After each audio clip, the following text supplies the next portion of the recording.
Wembley, 1976. Tremendous. With Britain basking in a heat wave, one man kept his cool. To Stokes, he's onside.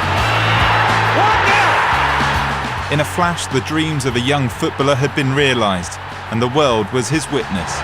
Southampton go mad. Those lucky enough to have a ticket with the front line, backed up by a 250,000-strong red and white army, waiting to welcome their heroes home. Well, everything was mayhem. Everyone was cheering, and people were crying and shouting and yes and chanting Bobby and Stokesy. And Bobby's cousin Maria has fond memories of his day in the sun. yeah, it was just wonderful for him and for us, really. And my mum said, "Oh, I knew he'd do it. I knew he'd do it." Born in Portsmouth on the Paulsgrove estate, Bobby was as blue growing up as the shorts he would eventually score his famous goal in. It's a bit of the elephant in the room. People don't really want to look at that story too much. He grew up, like many lads on this estate, dreaming of playing for Pompey. And unfortunately for him, his trial coincided with the time when Portsmouth had financial problems and they scrapped their reserve and youth teams. So Bobby ended up signing for Saints in '68. A player who spent much of his career under the radar, a winner's medal, a golden boot and famously a Ford Granada were the yield of Bobby's endeavours on that day at Wembley.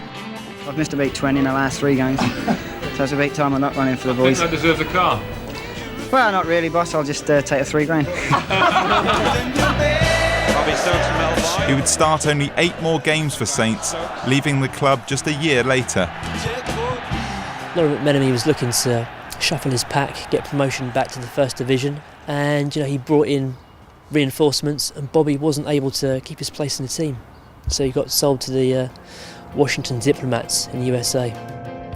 Bobby eventually pulled on the blue of his beloved Portsmouth during the winter months of the 77-78 season, before returning to England for good in 1980.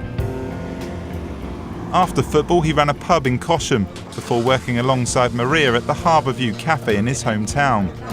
A cracking egg, flipping a few burgers and bacon up. Yeah, it's all good fun. It's a bit like the football team, really.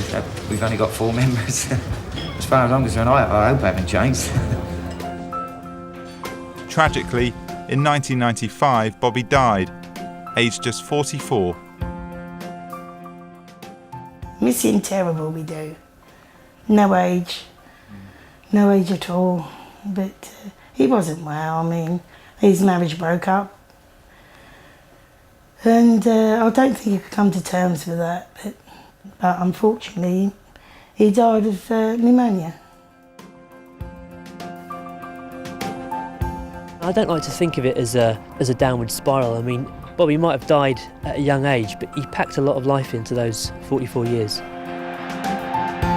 Stokes' cult status with Southampton fans will live on. He has a place in history as the man from Portsmouth who scored Southampton's most famous goal. Bobby Stokes, who was talking this morning about getting a hat-trick. Yeah, I'm still confident of getting it. Even more so now I'm here. He said, "I think I'll score 3. I think I should score 3." But only took one, didn't it?